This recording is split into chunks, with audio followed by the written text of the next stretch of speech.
Assalamualaikum. Assalamualaikum warahmatullahi wabarakatuh. Hari ini kita melaksanakan perkuliahan sejarah perkembangan Islam di Malaysia. Jadi Malaysia ini terletak di Semenanjung Malaka, yaitu di Asia Tenggara, ibu kotanya Kuala Lumpur.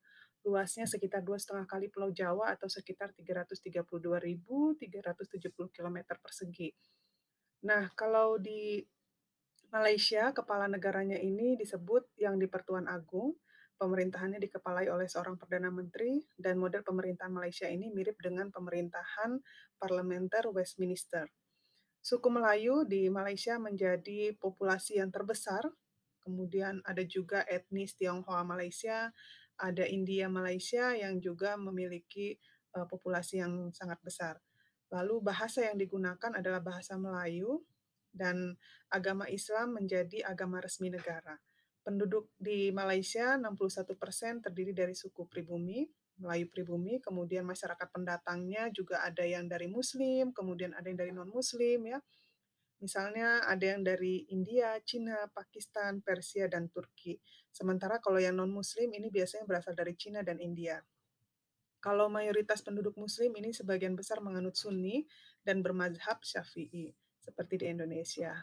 Nah, sejarah masuknya Islam di Malaysia ini tidak terlepas dari peran kerajaan-kerajaan Melayu sebelum datangnya Inggris di kawasan tersebut, karena di Malaysia ini kerajaan-kerajaannya ini dikenal sebagai kerajaan Islam ya, yang oleh pedagang Gujarat.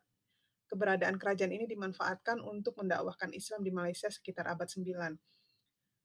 Menurut Azumardi Azra, Islam ini datang ke Malaysia itu asalnya dari India, yaitu Gujarat dan Malabar.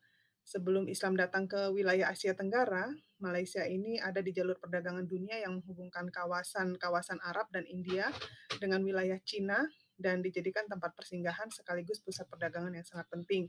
Maka wilayah Malaysia menjadi pusat berbagai pertemuan antara berbagai keyakinan atau agama yang berinteraksi secara kompleks. Berbicara tentang perkembangan Islam di Malaysia, Azumardi Azra juga menyatakan bahwa tempat asal datangnya Islam ke Asia Tenggara termasuk di Malaysia itu ada 3 teori, yaitu bahwa Islam datang langsung dari Arab atau Hadramaut. Teori kedua menyatakan Islam itu datang dari India, yaitu dari Gujarat dan Malabar, serta teori ketiga menyatakan Islam itu datang dari Bengali atau sekarang lebih dikenal dengan Bangladesh. Pola yang melalui jalur perdagangan dan ekonomi ini biasanya melibatkan orang dari berbagai macam etnik, ras yang bertemu dan berinteraksi. Kemudian mereka ini saling bertukar pikiran tentang perdagangan, politik, sosial, dan keagamaan. Kemudian pola kedua menyebar melalui pihak penguasa, di mana biasanya di istana itu sebagai satu pusat kekuasaan sangat berperan di dalam bidang politik dan penataan kehidupan sosial. Lalu mendapat dukungan dari ulama yang biasanya juga terlibat dalam birokrasi pemerintahan. Nah, maka hukum Islam di Malaysia ini dirumuskan dan diterapkan. Kitab sejarah ditulis sebagai landasan legitimasi bagi penguasa Muslim. Kemudian memasuki abad ke-20, ini bertepatan dengan masuknya pemerintahan Inggris, urusan-urusan agama, adat dari Melayu lokal di Malaysia di bawah koordinasi Sultan, kemudian diatur melalui sebuah departemen.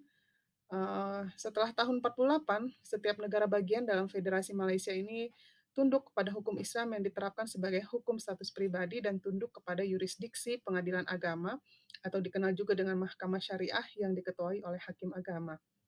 Bersamaan dengan itu, ilmu pengetahuan di Malaysia juga mengalami perkembangan yang pesat. Kemudian di Malaysia itu didirikan berbagai perguruan tinggi Islam yang mencakup di bawahnya adalah fakultas-fakultas dan jurusan-jurusan agama.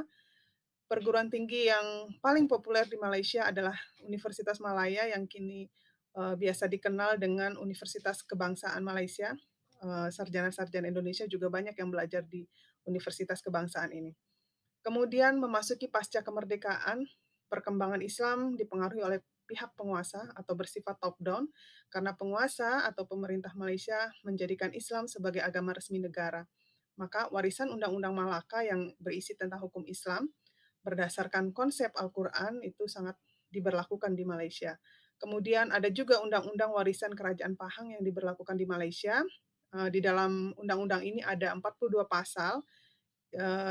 Di luar keseluruhan pasal yang jumlahnya 68, ini isinya itu hampir identik